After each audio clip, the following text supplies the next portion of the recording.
Desmond Doss, is-soldat li ma rridx joqtol. Nhar l-1 ta' April 1942, Desmond Doss ingħaqad mal-Armata tal-Istati Uniti.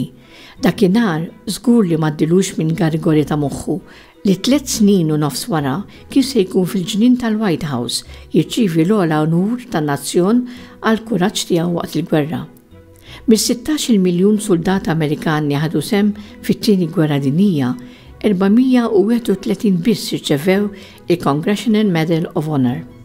Waħda minn dawn il-medalji iddentlet ma' soldat żagħżugħ Protestant li fil-battalji ma qatel l-ebda soldat tal-għadu. Fil-fatt, Doss kien irrifjuta li ġor arma tan-nar waqt il-gwerra. L-uniċi armi tiegħu kienu l-Bibbja u l-fidi tiegħu falla. Hekk, Desmond Doss sar l-ewwel conscientious objector li ħal il-Medalja tal-Unur Amerikana. Il-President Harry Truman ħab bidejn il-Kaporal Doss u baqa' jżommlu jdejh fil-ħin twil li inqrat ir-raġuni tal-unur li natalu fil-White House nhar 12 Ottubru 1945. Gburi bik, għallu Truman, din tassew tistħoqlok, dan huwa unur iktar milli tkun President. Il-vjaġġ li wassal li żagħżugħ Desmond sa dan il-jum ma kienx wieħed ħafif. Meta ngħaqad mal-Armata, Desmond stenna li l-klassifikazzjoni tiegħu bħala conscientious objector ma kienx se titlob minnu li ġor arma. Rid ikun Army Combat Medic, speċi ta' infermier, iżda assenjawh propju ma' Infantry Rifle Company. Ir-rifjut tiegħu li ġor arma tan-nar ġabitlu ħafna nkwiet ma' sħabu s-soldati. Kienu jħarsu lejh bistmerja kbira.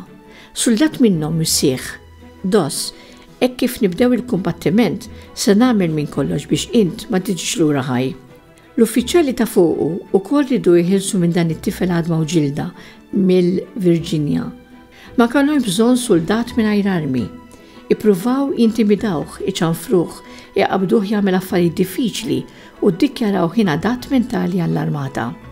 Imbagħad ippruvaw jgħadduh qorti marzjali għax ma rridx jobdi ordni dirett li ġor arma tan-nar. Imma ma rnexxilhomx isibu mod kif qalftuh il-barra u ma rridx jitlaq.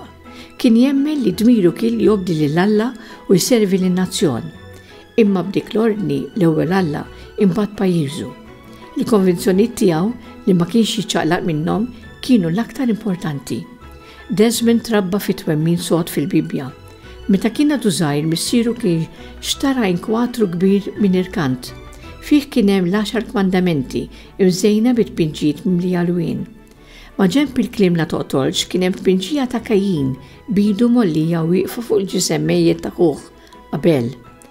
Iġkejken Desmond kien iħares bistaġeb lejn l-istampa u jistaqsi għaliex Kajin qatel lil Abel.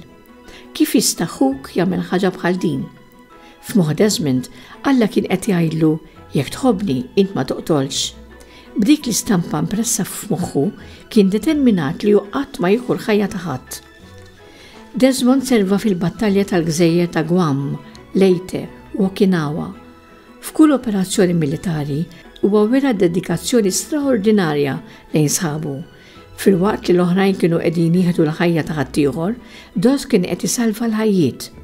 Meta l-ajta medic kienet tidbi fil-kamp tal-battalja u qatt ma qis is-sikurezza tiegħu.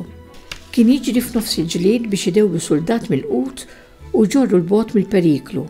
Dan kollu bil-balla tal-għadu għaddejjin minn fuq rasu u bombi jisplodu madwaru.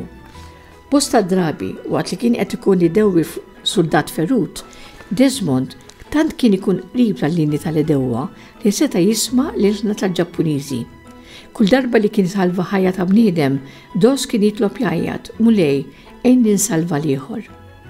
Ir-rida tiegħu tal-assar u l-bija tiegħu tal-aġeb isarfu mill-inqas 75 ħajja salvata dakinhar il-5 ta' Mejju 1945.